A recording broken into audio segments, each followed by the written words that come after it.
And our topic is, of course, Russia and the Great War.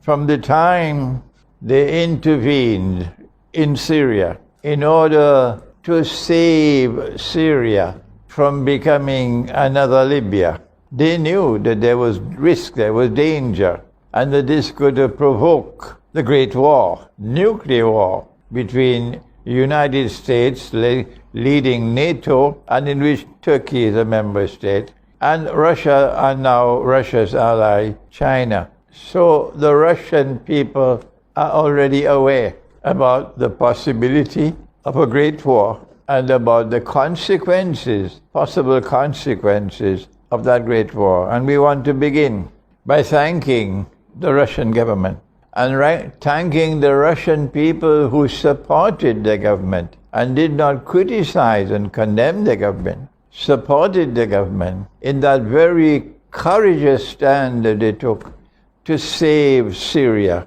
to save the Christians of Syria from being slaughtered by Dajjal's warriors. The Great War is something which will cause great suffering in Russia because it's going to be nuclear war, and the United States and NATO are going to send all the nuclear weapons they could possibly send, because this is a war to the finish. And nuclear weapons are going to cause immense damage and devastation in Russia. And many, many, many will die. But the good news is that the Russian people have demonstrated to the world that they have faith in their hearts and they're not afraid to die.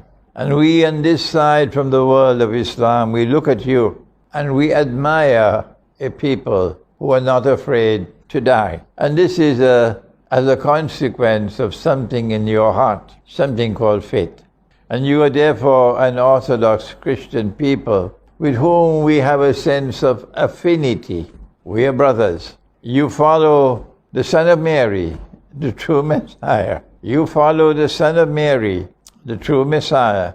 We follow Muhammad, Allah's blessings be upon him. We also are conscious of the fact that the Russian people have the capacity to make sacrifice, and it's going to be nuclear war. Our Prophet, Allah's blessings be upon him, informed us of where the war would begin.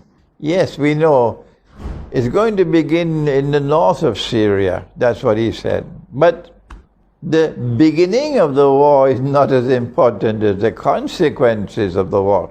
And the consequences of the war is, he said, 99 out of every 100 who fight in that war would be killed. And so it's a unique war that's coming.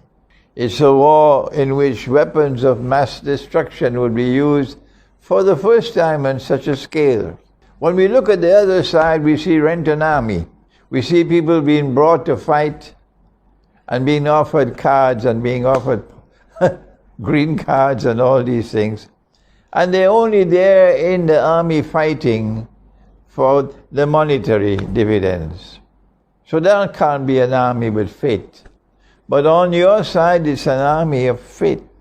And that's a big difference between the two, when these two armies face each other in the Great War. Not only are we proud of the fact that there are many, many, many Muslims fighting in the Russian armed forces, but we have something more to share with you in today's video, and that is that the Lord God himself will be helping you in that war. This is how we start our subject today.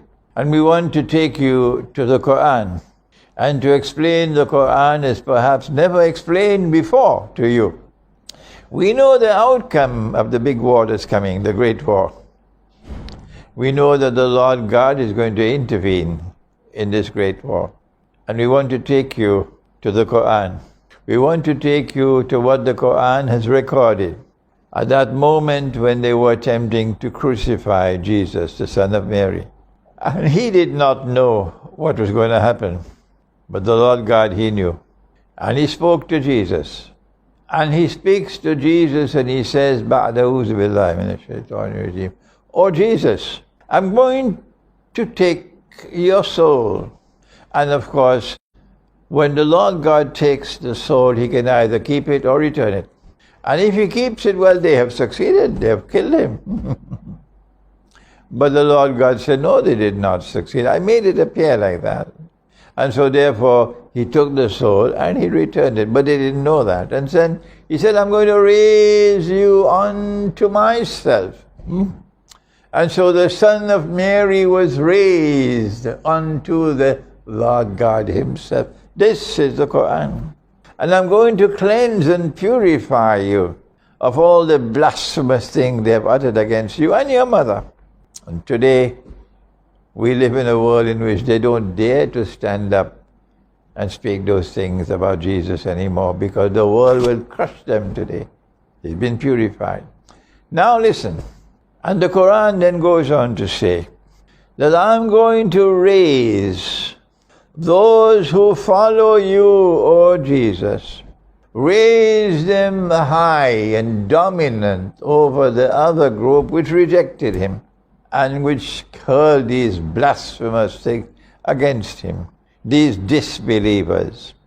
And when I raise them, the followers of Jesus, to that position of dominance, they will remain there until the end of the world.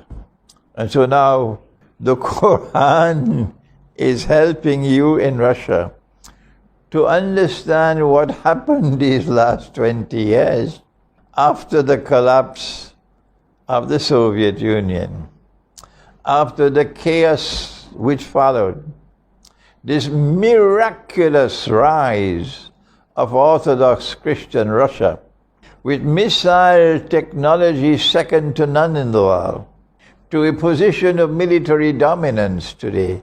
This is what the Lord God said in the Quran 1400 years ago. And this is what has now happened. I am saying this to you so you might know what the Quran says that is applicable to you. That not only are you going to defeat NATO in this war, that even after you have defeated NATO in the war, you will still remain the dominant force in the world. The Quran speaks of you about the Orthodox Christian world, and there's a whole chapter in the Quran, and it's called Surah Rum.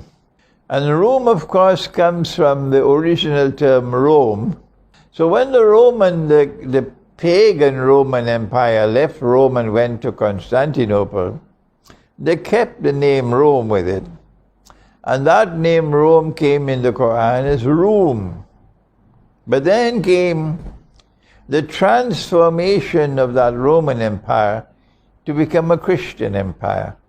And so Rome in the Quran is not pagan, it's Christian.